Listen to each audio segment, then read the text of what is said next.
entrevista con Janet Leiva para El Financiero en el marco también de la 80 Convención Bancaria. Alejandro García, director de instituciones financieras para América Latina de Fitch Ratings, conversó sobre la perspectiva de la agencia calificadora para la banca mexicana. Aquí le presento parte de esta entrevista. Hola, nos encontramos con Alejandro García, director para bancos para América Latina de la agencia calificadora Fitch Ratings. Buenos días, gracias por la invitación. Gracias, Alejandro. ¿Cómo se ve el panorama para los bancos mexicanos pues en este entorno de incertidumbre, de una baja de la desaceleración económica, pues de mayores cargas regulatorias? ¿Cuál es el panorama de la banca en México hoy? Te diría que está caracterizado por algunas tendencias mixtas, no es una tendencia en una sola dirección. Entonces, digamos que en este contexto de incertidumbre vemos potencial de deterioro en algunas métricas, principalmente en lo que es calidad de activos, que dicho sea de paso, es por este entorno que se ve hacia futuro, pero también porque estas métricas vienen de niveles que son excepcionalmente sólidas. Estaban las últimas métricas hacia finales del año 2016, mostraron indicadores de calidad de la cartera que posiblemente sean las mejores desde la crisis de 2008-2009. Entonces, este entorno seguramente podrá poner presión en algunos segmentos en específico, pero por otro lado también vemos algunas tendencias positivas, como por ejemplo las alzas de las tasas de interés que han ocurrido recientemente tienen un impacto positivo en el desempeño de algunos bancos, sobre todo de aquellos que tengan un financiamiento en la forma de depósitos, porque generalmente ven sus márgenes de intermediación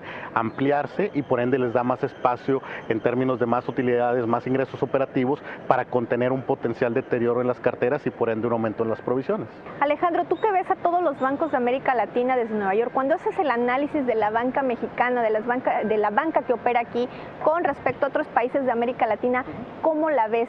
¿Cómo ves la fortaleza de la banca? ¿Cómo se está desempeñando también en cuanto a este otorgamiento de crédito, ¿no? Mira, son dos elementos también los que resaltaría. Número uno es que los bancos mexicanos son no solo se ubican entre los más sólidos de la región, sino también incluso dentro de mercados emergentes más allá de América Latina. La verdad es que se caracterizan por tener un índice de adecuación de capital muy robusto, muy estable, a pesar de que los bancos han crecido. Sabemos que hay un potencial de crecimiento a mediano plazo y los bancos han estado creciendo a un ritmo sostenido, pero aún así con una generación sana de utilidades han mantenido índices de capital ampliamente robustos. La estructura de liquidez también es importante. Te diría que en general, digamos, el punto de partida, a pesar de esa incertidumbre, es bastante bueno, aun y cuando podría presentarse algún deterioro en algunos de los factores. Dicho lo anterior, hablando ya de las comparaciones regionales, la verdad es que todo el continente está enfrentando desafíos y retos relativamente similares. Como sabemos, en México se ha acentuado un poco por el factor de la incertidumbre, sobre todo con las políticas económicas de Estados Unidos. El usuario final de los servicios bancarios, Alejandro, cuando ve precisamente que ustedes hacen un cambio, una perspectiva para la banca mexicana negativa, pues, ¿qué significa? ¿Qué significa decirle al usuario pues, que la perspectiva está cambiando de la banca en México? Nuestras calificaciones son opiniones de la calidad crediticia de los bancos, indican precisamente, son una opinión respecto a la fortaleza financiera de estas instituciones.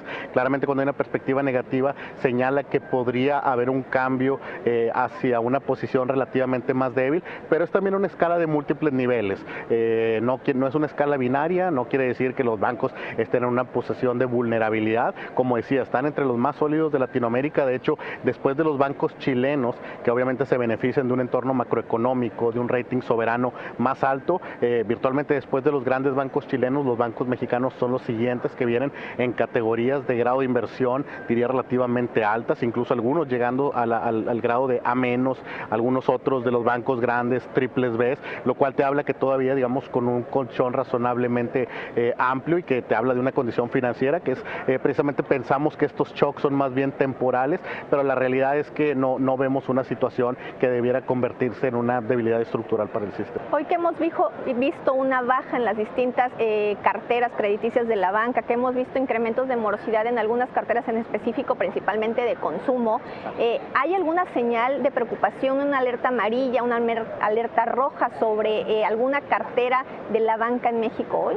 Nosotros estamos principalmente esperando que las carteras que más posiblemente se vayan a deteriorar antes y posiblemente en una magnitud más notoria vayan a ser las del segmento minorista, y aquí encajan tanto las de consumo como en el lado de empresas, principalmente el segmento de pequeñas y medianas empresas. ¿Por qué? Porque estos son el segmento que es particularmente más sensible a cualquier cambio en el desempeño de la economía. Incluso cuando uno mira a las pymes, de nuevo, como decía, la historia respecto a la discusión de comercio, inversión, va a tomar tiempo antes de que tengamos un panorama más claro, pero la realidad es que las pymes usualmente comienzan a ver el impacto inmediatamente porque las empresas de tamaño grande, mediano, comienzan a racionalizar, por ejemplo, sus decisiones de inversión, de expansión o de inventariarse, y las pymes a veces que están más concentradas regionalmente en un segmento, en un producto en específico, son las que más rápidamente comienzan a sufrir desfases de pagos o incluso caídas en sus flujos. Ahora hacemos una pausa. Al regresar le tendré los detalles del segundo día de actividades en el Tianguis Turístico México